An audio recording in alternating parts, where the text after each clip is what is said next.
Hello बच्चों, मैं नीता तिवारी आप सभी का स्वागत करती हूँ। तो बच्चे, हमने अपना सेकंड चैप्टर ख़त्म कर लिया है, उसके हमने क्वेश्चन आंसर भी कर लिए हैं। तो अब हम पढ़ेंगे अपने थर्ड चैप्टर को, ठीक है।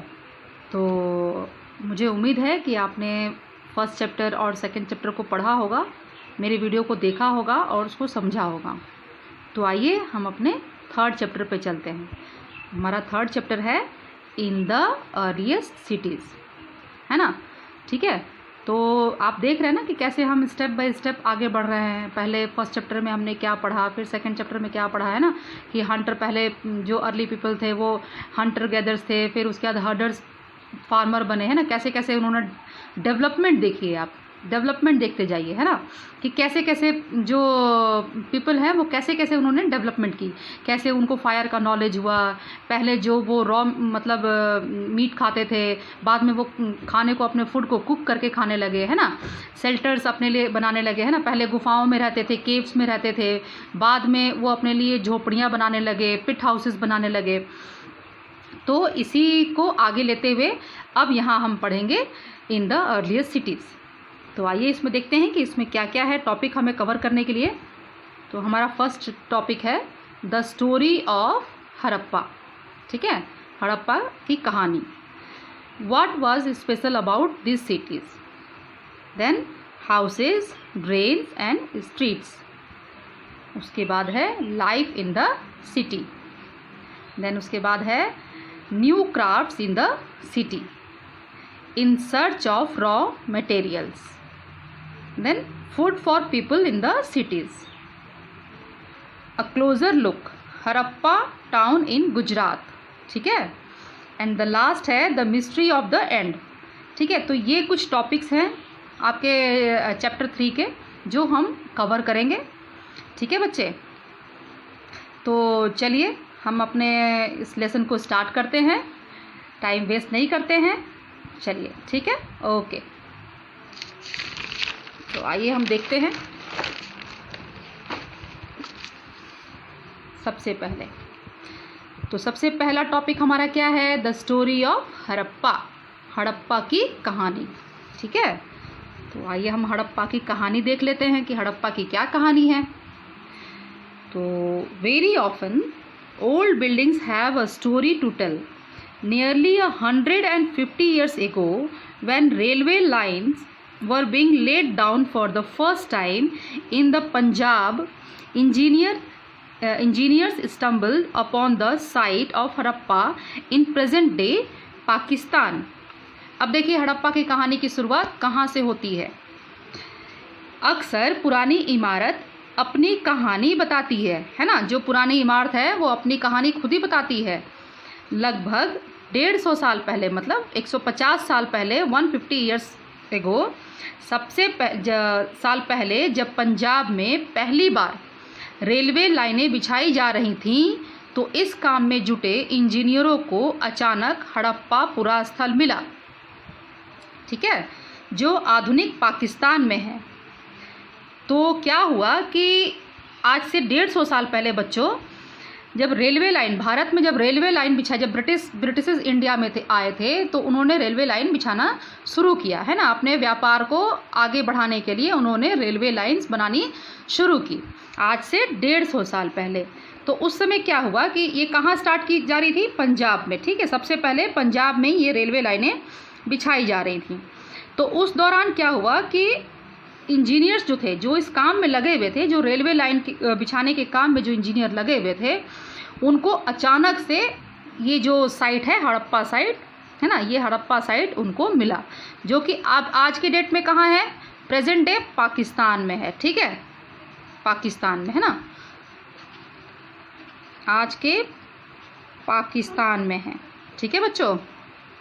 तो इस तरीके से जो हड़प्पा है वो सभी के नॉलेज में आई। अब देखते हैं आगे। To them it seemed like a mound that was a rich source of ready made high quality bricks, so they carried off thousands of bricks from the wall of the old buildings of the city to build railway lines. अब देखिए क्या क्या हुआ कि जो वहाँ पर काम कर रहे थे लोग, उन्होंने क्या किया, Many buildings were completely destroyed. तो क्या हुआ कि उन्होंने सोचा कि यह एक ऐसा खंडहर है जहाँ से अच्छी ईंटें मिलेंगी। यह सोचकर वे हड़प्पा के खंडहरों से हजारों ईंटें उखाड़ ले गए, जिससे उन्होंने रेलवे लाइनें बिछाई। इससे क्या हुआ कि इससे कई इमारतें पूरी तरह नष्ट हो गई। अब क्या हुआ कि जो इंजीनियर वहाँ वर्क कर रहे थे रेलवे लाइन बिछाने के लिए, तो उनको जब ये खंडहर मिला, इस हड़प्पा जो साइट मिला, तो उन्होंने वहाँ देखी कि यहाँ तो बहुत ही बेस्ट क्वालिटी की ईंटें लगी हुई हैं। तो उनको ये आइडिया आया कि क्यों ना हम यहाँ से ईंटें निकाल लें और रेलवे लाइन के बिछाने में इसको यूज़ कर लें। तो वहाँ से उन्होंने लगभग 1000 ईंटें निकाल ली, है ना। थाउजेंड्स ऑफ ईंट जो है वहाँ से उन्होंने निकाल लिया और उसको रेलवे लाइन को बिछाने में उसका यूज़ कर लिया। इससे क्या हुआ कि जो ईंटें निकाली गई उससे कई इमारतें जो वहाँ पर थीं, जो हड़प्पा की बहुत सारी जो बिल्डिंग्स थी, वो बहुत सारी बिल्डिंग जो है वो डिस्ट्रॉय हो गई, है ना, नष्ट हो गई। देन आगे देखते हैं। Then about 80 years ago, archaeologists found the site and realized that this was one of the oldest city in the subcontinent. As this was the first city to be discovered, all other sites from where similar buildings and other things were found were described as Harappa. This city developed about 4700 years ago. ठीक है, तो अब आगे देखते हैं क्या होता है। उसके बाद लगभग 80 साल पहले पुरातत्वविदों ने, मतलब कि जो आर्कियोलॉजिस्ट हैं, इस स्थल को ढूंढा। ये 150 साल पहले तो रेलवे लाइन बिछा दी गई, ठीक है, उसके बाद वहीं पर वो बात ख़त्म हो गई। लेकिन क्या हुआ कि 80 साल पहले जो आर्कियोलॉजिस्ट हैं उन्होंने फिर से इस जगह को ढूंढ लिया, इस साइट को ढूंढ लिया। और तब उन्हें, मतलब कि इन्होंने साइट क्यों ढूंढी, क्योंकि रिसर्च में पता चला कि एक ऐसा साइट 150 साल पहले ऐसा साइट मिला था, मतलब कि जिससे कि कुछ ईंटें निकाली गई थी जो कि रेलवे लाइन को बिछाने में काम आई थी, है ना। और वो बहुत ही बेस्ट क्वालिटी की ईंटें थी और पुराने किसी खंडहर से निकाला गया था। तो इन जो आर्कियोलॉजिस्ट है इन्होंने फिर से उस साइट को ढूंढा, ठीक है। तो उसको ढूंढने के बाद इस स्थल को ढूंढा और तब पता चला कि यह खंडहर उपमहाद्वीप के सबसे पुराने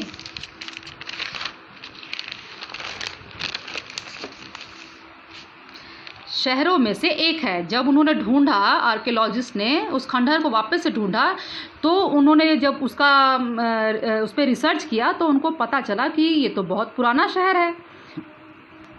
चूँकि इस नगर की खोज सबसे पहले हुई थी, है ना, इसलिए बाद में मिलने वाले इस तरह के सभी पुरास्थलों में जो इमारतें और चीज़ें मिली उन्हें हड़प्पा सभ्यता की इमारतें कहा गया। इन शहरों का निर्माण लगभग कब हुआ? 4700 साल पहले, 4700 ईयर्स एगो, है ना।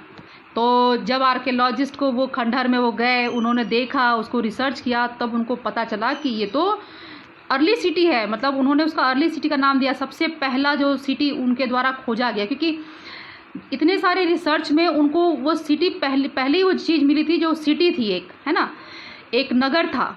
तो इसलिए उसको फर्स्ट सिटी का नाम दिया गया और उसको हड़प्पा इसलिए नाम दिया गया है क्योंकि वो पंजाब के हड़प्पा जिस जगह से मिला था उस जगह का नाम हड़प्पा है, इसलिए उस जगह के नाम पर इसको हड़प्पा कह दिया गया, है ना। इसको हड़प्पा सभ्यता की इसका नाम दिया गया, ठीक है, हड़प्पा सिविलाइजेशन। और जो भी वहाँ पर इमारतें उससे रिलेटेड, उस तरह की जो भी और भी इमारतें मिली, उनको भी फिर हड़प्पा सभ्यता की इमारतें ही कहा गया। और इन शहरों का निर्माण कब हुआ था, कब डेवलप हुई थी ये शहर जो है ये 4700 ईयर्स एगो ये डेवलप हुई थी, है ना। लगभग 4700 साल पहले इनका निर्माण हुआ था, ठीक है बच्चों। चलिए अब आगे देखते हैं हमारा topic 2, what was special about this cities. अब सिटी तो ढूंढ लिया गया है ना, आर्कियोलॉजिस्ट ने सिटी ढूंढ लिया, उनको पता चल गया कि यही फर्स्ट सिटी है। लेकिन अब इसमें विशेषता क्या थी भाई, इन जो नगर उन्होंने ढूंढी उसकी क्या विशेषता थी, ऐसा क्या खास था उसमें, तो आइए देखते हैं। Many of this cities were divided into 2 or more parts, ठीक है। Usually the part to the west was smaller but higher. Archaeologist describe this as the citadel. Generally the part to the east was larger but lower. This is called the lower town, ठीक है। तो अब क्या हुआ कि इन नगरों में से कई को 2 या उससे ज़्यादा हिस्सों में विभाजित किया गया है। प्रायः पश्चिमी भाग छोटा था लेकिन ऊंचाई पर बना था और पूर्वी हिस्सा बड़ा था लेकिन यह निचले इलाके में था। अब इसको समझने की कोशिश कीजिए। मान लीजिए कि ये आप देख रहे हैं ना, ये वेस्ट जो आपका वेस्ट है और ईस्ट है ना, ये आपका ये नॉर्थ है ना, ये साउथ है, यहाँ ईस्ट है एंड यहाँ वेस्ट है। ठीक है, तो ये जो सिटी मिली है ये किस तरीके से बना हुआ है, इस तरीके से एक आइडिया ले लीजिए। ये इस तरीके से बना हुआ है। ये वेस्ट के साइड में ऊंचाई पर है और जो ईस्ट साइड में ये निचला हिस्सा है। ठीक है, तो इस वाले एरिया को आर्कियोलॉजिस्ट ने सिटाडेल कहा। ये छोटा था, है ना, एरिया में ये छोटा था, ठीक है, लेकिन ऊंचाई पे बना हुआ था। और ये वाला जो था, ये जो जिसको क्या बोला गया है, सिटी मतलब वो टाउन बोला गया है ना, स्मॉलर टाउन। तो ये जो था ये छोटा, ये बड़ा था, ये नीचे की ओर था लेकिन ये बड़ा था।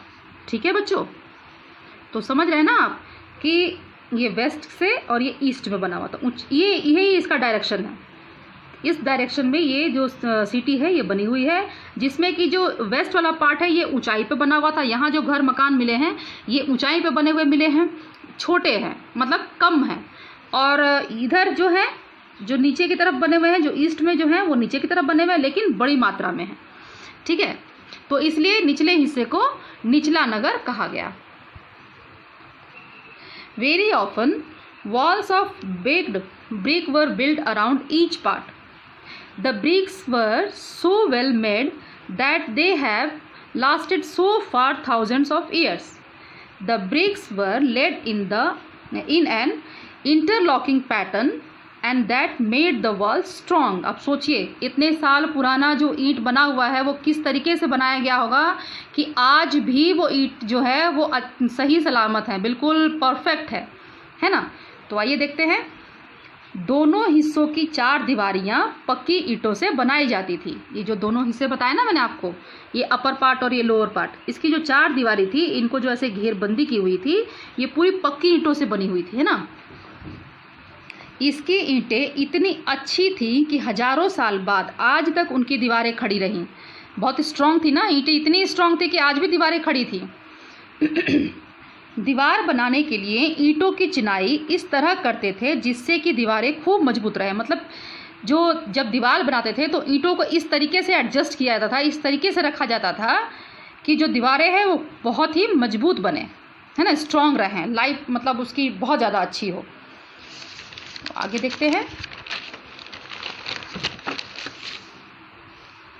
आगे है, इन सम cities special buildings were constructed on the citadel. For example, in Mohenjo-daro, a very special tank which archaeologists call the Great Bath was built in this area. This was lined with bricks coated with plaster and made tight with a layer of natural tar. ठीक है, तो अब है कि कुछ नगरों के नगर दुर्ग में कुछ खास इमारतें बनाई गई थीं। ठीक है, इनमें से देखिए, मिसाल के तौर पर मोहनजोदाड़ो में खास तालाब बनाया गया था जिसे आर्कियोलॉजिस्ट पुरातत्वविदों ने महान स्नानागार कहा है, ग्रेट बाथ कहा है। ठीक है, मतलब ये जो मोहनजोदाड़ो है, ये मोहनजोदाड़ो में एक तालाब मिला है, आर्कियोलॉजिस्ट को एक बड़ा सा तालाब मिला है। ठीक है, जिसे इन लोगों ने, जो आर्कियोलॉजिस्ट है उन्होंने इनको महान स्नानागार यानी कि ग्रेट बाथ कहा है। ठीक है, इस तालाब को बनाने में ईंट और प्लास्टर का इस्तेमाल किया गया था। अब देखिए उस समय भी कितनी कारीगरी के साथ, कितने परफेक्शन के साथ काम किया गया है। इसमें पानी का रिसाव रोकने के लिए, कहीं से पानी लीक ना करे, है ना, प्लास्टर के ऊपर चारकोल की परत चढ़ाई गई थी। रोड बनाते हैं ना, रोड पे आपने देखा होगा कि वो ब्लैक वाला जो डालते हैं, चारकोल डालते हैं ताकि वो रोड चिपका रहे, मतलब स्ट्रांग रहे। तो इसके लिए ये लोग भी देखिए उस समय पर भी लोगों ने क्या किया है। आप देखिए, आज से हम 4700 ईयर्स एगो की बात कर रहे हैं बच्चों। तो आप इमेजिन करिए कि उस समय किस तरीके से लोगों ने ये सारे कंस्ट्रक्शन वर्क किए होंगे, है ना। तो लोगों ने जो बनाया, जो तालाब बनाया, जो ग्रेट बाथ बनाया, उसमें अच्छी ईंटें यूज़ की, उसके ऊपर प्लास्टर भी लगाया। भी पानी का रिसाव ना हो, उससे भी पानी लीक ना हो, तो इसके लिए प्लास्टर के ऊपर उन्होंने क्या किया कि चारकोल की परत चढ़ा दी, एक लेयर चढ़ा दी। ठीक है, एक बार आओ मैं आप लोग को ग्रेट बाथ दिखाती हूँ, मोहनजोदाड़ो का ग्रेट बाथ। ये देखिए बच्चे, देख रहे हैं आप, ये है ग्रेट बाथ जो कि आर्कियोलॉजिस्ट्स को मिली हैं। आप देखिए, ये देख रहे हैं कि किस तरीके से बनाया गया है, कितना ब्यूटीफुल होगा ये, है ना। आप इमेजिन करिए इस चीज़ को, कितना ब्यूटीफुल होगा ये। चलिए आगे देखते हैं। There were steps leading down to it from two sides, while there were rooms on all sides. Water was probably brought in from a well, and drained out after use. ठीक है, अब क्या होता था कि इसमें उतरने के लिए जो ग्रेट बाथ बना हुआ था, इसमें दोनों साइड से सीढ़ियाँ बनी हुई थी। ठीक है, अभी दिखाया ना मैंने आपको ग्रेट बाथ। देखिए एक बार और देखिए, ये देखिए, देख रहे हैं आप, ये ग्रेट बाथ देखिए, इसमें देखिए ये सीढ़ियाँ बनी हुई है, ये देख रहे हैं, ये सीढ़ी बनी हुई है एक इस साइड से, दोनों अपोजिट साइड से सीढ़ियाँ बनी हुई थी। और इसके चारों ओर जो है, ये देख रहे हैं, ये चारों ओर इसके कमरे बने हुए हैं। ठीक है, चारों ओर कमरे बने हुए हैं। और इसमें पानी कहाँ से आता था? कुएं से पानी डाला जाता था। और जब पानी यूज़ कर लिया जाता था तो ड्रेनेज भी बनाया हुआ था कि पानी को निकाल दिया जाए।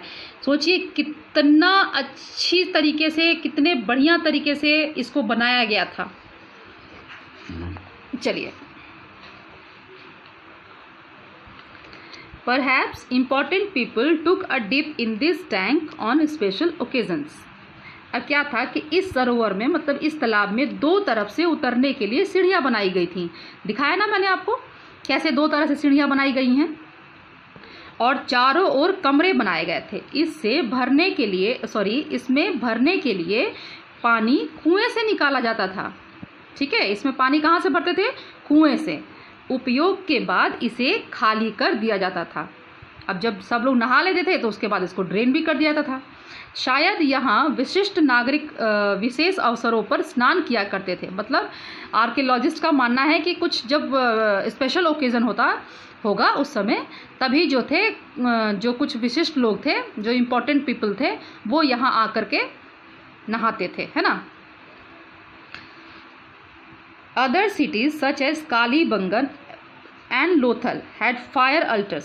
ठीक है, मतलब यज्ञ वेदी मिली है वहाँ पर, कालीबंगा में और लोथल में, है ना। तो यहाँ से क्या मिली है? यहाँ से इनको यज्ञ वेदी मिली है, जहाँ जैसे आपने घर में भी देखा होगा ना, आजकल तो घर में रेडीमेड भी ले आते हैं हम लोग यज्ञ करने के लिए, स्क्वायर शेप में बना रहता है, आपने देखा होगा सभी बच्चों ने। where sacrifices may have been performed। ठीक है, and some cities like Mohenjo-daro, Harappa and Lothal had elaborate store houses। अब आगे क्या है कि कालीबंगा और लोथल जैसे अन्य नगरों में अग्निकुंड मिले हैं, है ना, यज्ञ कुंड, अग्निकुंड। ठीक है, जहाँ संभवतः यज्ञ किए जाते होंगे। अब मिले हैं, ऐसे स्क्वायर में होते हैं ना, आपने देखे होंगे, इस तरीके से होते हैं, अग्निकुंड बने होते हैं, ऐसे ऐसे करके, ये ऐसे बना होता है ना, इस टाइप का कुछ शेप होता है, इसमें आग जलाई जाती है ना, पूजा करने के लिए। तो इस तरीके के जो अग्निकुंड है, ये कहाँ से मिले हैं? ये कालीबंगा और लोथल। ठीक है, यहाँ से जो है अग्निकुंड मिले हैं, जहाँ लोग जो है क्या करते होंगे? यज्ञ करते होंगे। ठीक है, और हड़प्पा, मोहनजोदड़ो और लोथल जैसे कुछ नगरों में बड़े बड़े भंडार गृह भी मिले हैं। ठीक है, अब जो हड़प्पा है आपका, मोहनजोदड़ो है, लोथल है, यहाँ से क्या है? बड़े बड़े स्टोर रूम भी मिले हैं, बहुत बड़े बड़े स्टोर रूम भी, जिसमें शायद ये अनुमान लगाया गया है कि लोग जो है अपने अनाज को स्टोर करके रखते थे। पहले आपने देखा ना कि कैसे लोग अनाज स्टोर करते थे, नीचे ज़मीन में गड्ढा खोद करके करते थे, पहले के चैप्टर में हमने पढ़ा था। फिर उन्होंने ये क्ले के पॉट बनाने, मतलब मिट्टी के बर्तन बनाने शुरू किए, उसमें वो अपने अनाज को स्टोर करने लगे। अब क्या है कि जैसे जैसे डेवलपमेंट होने लगा तो इस नगर में ये जो सिटी बनाई गई, इसमें क्या है कि बड़े बड़े जो है कि स्टोर रूम बनाए जाने लगे, जिसमें कि वे लोग अपने अनाज को स्टोर करके रखते थे। ठीक है बच्चों, चलिए मुझे उम्मीद है कि अभी तक जो मैं बता रही हूँ उसमें आपको कोई भी प्रॉब्लम नहीं होगी। तो आगे बढ़ते हैं। हमारा topic 3, houses, drains and streets. अब देखते हैं कि घर कैसे थे और वहाँ के नाले जो थी वो कैसी थी, सड़कें कैसी थी। आइए देखते हैं। जनरली हाउसेस वर इधर 1 और 2 स्टोरी हाई, ठीक है, with rooms built around a courtyard. Most houses had a separate bathing area and some had well to supply water. इन नगरों के घर आम तौर पर 1 या 2 मंजिले होते थे। समझ रहे हैं आप? घर के आंगन के चारों ओर कमरे बनाए जाते थे। अब आप देखिए घर किस तरीके से होते थे, या तो मतलब एक फ्लोर पे घर बना होगा या तो डबल स्टोरी भी घर बनी होती थी। और क्या होता था कि इसके चारों ओर, मान लीजिए ये आंगन है, ये आपका आंगन है, तो इस आंगन के चारों ओर भी कमरे बने होते थे। ऐसे ये सब जगह कमरे बने होते थे, ठीक है। और इनकी सबसे महत्वपूर्ण बात ये थी कि इनका जो डोर होता था, वो जो एंट्रेंस डोर होता था वो ऐसे होता था कि आप डायरेक्ट जो है आप आंगन में जब आप देखेंगे तो सीधा आप कमरे की तरफ आप नहीं देख पाएंगे, है ना, सभी कमरों को एकदम से नहीं देख पाएंगे। और दूसरी बात थी कि जो नीचे का जो एरिया था, ये जो नीचे वाला एरिया था पूरा, ये फ्लोर और ये पूरा एरिया, इनमें कोई विंडो नहीं बनाते थे ये लोग। सिर्फ विंडो जो थी वो ऊपर के कमरों में ही बनाते थे, ठीक है बच्चों। तो क्या है कि घर के आंगन के चारों ओर कमरे बनाए जाते थे। अधिकांश घरों में एक अलग स्नानागार होता था और कुछ घरों में कुएं भी होते थे। क्या होता था कि अधिकांश जो घर थे उसमें क्या होता था, मैक्सिमम जो घर थे उनमें अलग से बाथिंग मतलब बाथरूम बनाया गया था, है ना। और कुछ घरों में क्या था, कुआं भी बनाया हुआ था, ठीक है बच्चों। Many of these cities had covered drains. Notice how carefully these were laid out in straight line. Although you cannot see it, each drain had a gentle slope to so that water could flow through it. Very often, drains in houses were connected to those on the streets, and smaller drains led into bigger ones. As the drains were covered, inspection holes were provided at intervals to clean them. All 3 houses, drains and streets were probably planned and built at the same time.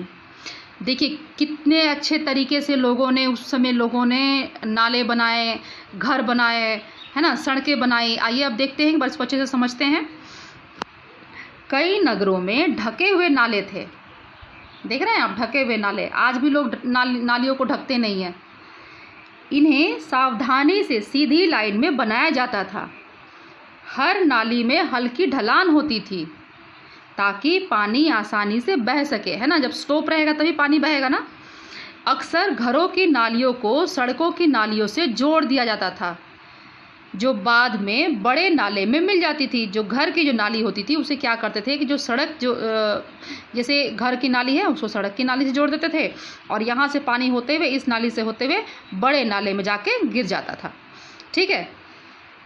नालों के ढके होने के कारण इनमें जगह जगह पर मेन होल बनाए गए थे, जिनके जरिए इनकी देखभाल और सफाई की जा सके। अब क्या था कि जो नाले बनाए हुए थे वो तो ढके हुए थे, कवर किए हुए थे, है ना। जितने जो भी नाले वहाँ बनाए गए थे उनको कवर किया हुआ था, तो इनकी क्लीनिंग भी तो ज़रूरी है ना। नहीं तो क्या होगा कि कचरा आकर के कहीं जाम हो गया तो कैसे इसको ये करेंगे। तो बड़े बड़े कुछ कुछ दूरी पे मेन होल बनाए गए थे, जिसके थ्रू क्या था कि इसकी सफाई और देखरेख करते थे। जैसे कोई कचरा या मलबा कुछ जम गया तो उसको ये लोग साफ़ कर देते थे, ठीक है।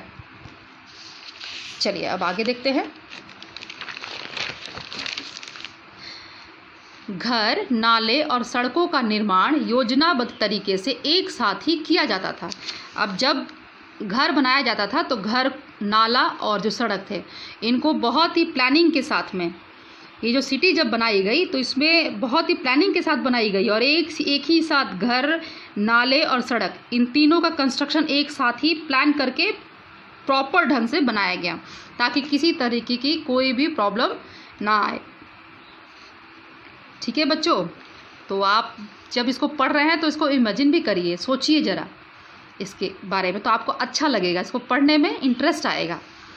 ठीक है, चलिए अब हम आज का आई थिंक ये लास्ट टॉपिक है, टॉपिक 4। आज के वीडियो में हम 4 ही टॉपिक कवर करेंगे ताकि आपको ज़्यादा बोर न लगे, आप अच्छे से वीडियो को सुन पाएँ और चैप्टर को समझ पाएँ। मेरा मेन मोटो यही है कि आप जो है लेसन को अच्छी तरीके से समझें और खूब बढ़िया से पढ़ें, है ना बच्चों। तो चलिए फिर हम देखते हैं, हमारा लास्ट टॉपिक है लाइफ इन द सिटी, नगरीय जीवन। अब सिटी तो देख ली हमने कि कैसे सिटी किस तरीके से डेवलप थी, कितने कैसे कमरे वहाँ बने हुए थे, है ना, कैसी की सड़कें थी, कैसे ड्रेनेज सिस्टम क्या था। तो अब हम देखते हैं कि यहाँ के जो लोग थे उनका लाइफ किस तरीके का था, है ना। तो आइए देखें। A Harappan city was a very busy place. There were people who planned in the construction of special buildings in the city. These were probably the rulers. It is likely that the rulers sent people to distant lands to get metal, precious stones and other things that they wanted. तो क्या था कि हड़प्पा के नगरों में बड़ी हलचल रहती थी, मतलब बहुत बहुत हलचल रहती थी, है ना, चहल पहल बनी रहती थी। यहाँ पर ऐसे लोग रहते होंगे जो नगर की खास इमारतें बनाने की योजना में जुटे रहते थे। ये संभवतः यहाँ के शासक थे। ये कौन थे? यहाँ के शासक थे, रूलर थे, है ना, जो हमेशा प्लानिंग करते रहते थे, खास तरह की जो बिल्डिंग्स हैं उनको बनाने की जो है ये प्लानिंग किया करते थे। तो ये कौन थे वहाँ के? ये हो सकता है, ऐसा माना गया है कि ये जो होंगे ये वहाँ पर रूलर्स होंगे। यह भी संभव है कि ये शासक लोगों को भेजकर दूर दूर से धातु, बहुमूल्य पत्थर और अन्य उपयोगी चीज़ें मंगवाते थे। अब ये भी मतलब ये भी अनुमान लगाया गया है कि ये जो शासक लोग थे, ये जो रूलर्स थे, ये लोगों को क्या करते थे कि दूर दूर भेजते थे ताकि जो है वहाँ से जो मेटल और आपका जो प्रीसियस स्टोन है और भी चीज़ें जो मतलब यूज़फुल चीज़ें हैं वो उन लोगों से दूसरी जगह से मंगवाते थे, है ना।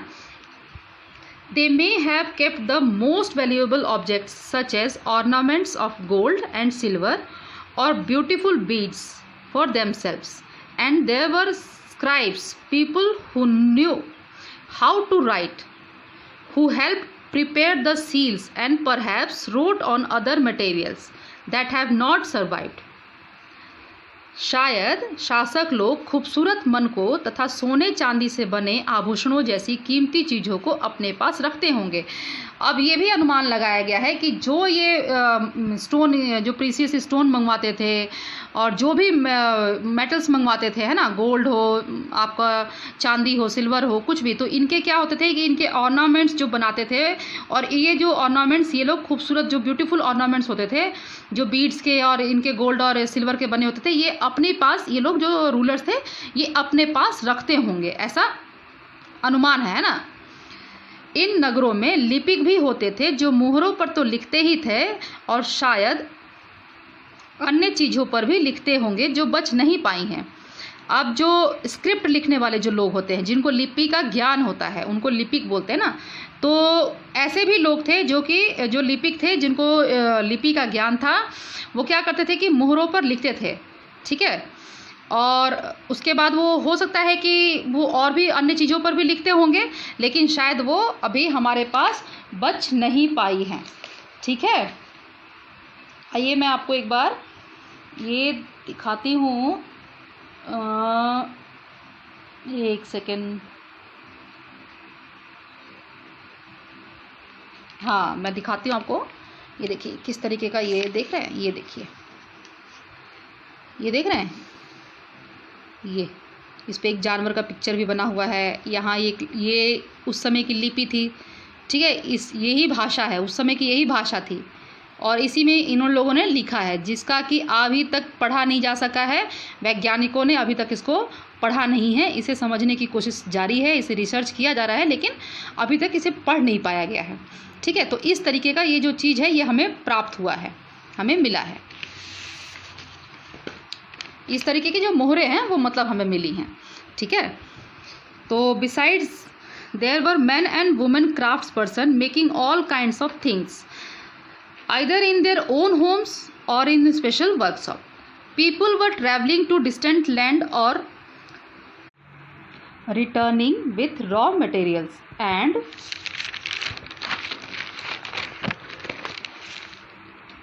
perhaps stories many terracotta toys have been found and children must have played with this। अब क्या है कि इसके अलावा नगरों में शिल्पकार यानी जो क्राफ्ट पर्सन थे, मैन और वुमेन भी रहते थे जो अपने घरों या किसी उद्योग स्थल पर, है ना, जो वर्क प्लेस होता है, वर्कशॉप या वर्क प्लेस बोलिए, तरह तरह की चीज़ें बनाते होंगे। लोग लंबी यात्राएं भी करते थे और वहाँ से उपयोगी वस्तु लाते थे और साथ ही लाते थे सुदूर देशों की किस्से कहानियाँ।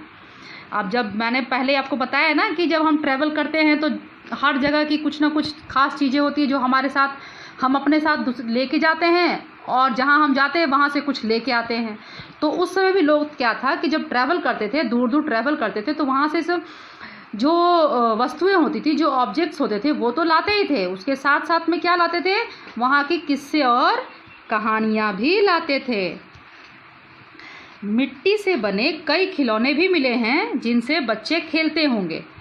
कई टेराकोटा की ना मिट्टी के कई खिलौने भी मिले हुए हैं जिससे कि अब खिलौने हैं तो ये तो जाहिर सी बात है कि बच्चे ही खेलते होंगे उससे, है ना। तो इस तरीके के कई खिलौने मिले हैं जिनसे बच्चे खेलते होंगे। जैसे कि आप नन्हे मुन्ने बच्चे खेलते हैं अपने खिलौनों से। देखिए मैं आपको खिलौने दिखाती हूँ जो उस समय मिले हैं। ये देखिए, ये देख रहे हैं बच्चे, इस तरीके के कई खिलौने मिले हुए हैं। ये आप देख रहे हैं ना, इस तरीके के कई खिलौने जो हैं हमें प्राप्त हुए हैं जिनसे कि बच्चे खेलते होंगे। अब जरा आप अपने बुक में भी देखिएगा इसे और सोचिएगा तो पहचान में आते हैं ये कौन कौन से एनिमल्स हैं। चलिए ठीक है, तो बच्चों यहाँ हमने अपने चैप्टर 3 के 4 टॉपिक्स को क्लियर किया है। ठीक है बच्चों, तो और नेक्स्ट बाकी जो टॉपिक्स हैं उनको हम नेक्स्ट वीडियो में क्लियर करेंगे। तब तक आप इस वीडियो को देखिए, इसे सुनिए और अपने बुक में भी साथ साथ पढ़िए। ऐसा नहीं कि सिर्फ वीडियो को ही देखिए और वीडियो देख कर आपका काम हो गया, नहीं, बुक को भी पढ़िए, वीडियो देखिए, बुक को पढ़िए, तभी आपको समझ में आएगा। ठीक है बच्चों, तो और अगर आपको मेरा वीडियो अच्छा लगे, अगर आपको मेरा वीडियो पसंद आए तो आप इसे लाइक भी करिए, मेरे वीडियो को सब्सक्राइब करिए और बेल आइकन ज़रूर दबाइए, तभी तो आपको नोटिफिकेशन मिलेंगे ना आने वाले वीडियोस के। और इसे ज़्यादा से ज़्यादा शेयर भी करिए ताकि आपके जैसे और भी जो बच्चे हैं वो इसे सुन सके और पढ़ सके। ठीक है बच्चों, तो चलिए अब हम अगले वीडियो में नेक्स्ट अपने जो टॉपिक्स बचे हुए हैं उनके साथ हम दोबारा फिर मिलेंगे। तब तक प्यारे बच्चों आप अपना ख्याल रखिए, पढ़ाई करते रहिए, खुश रहिए। Bye bye.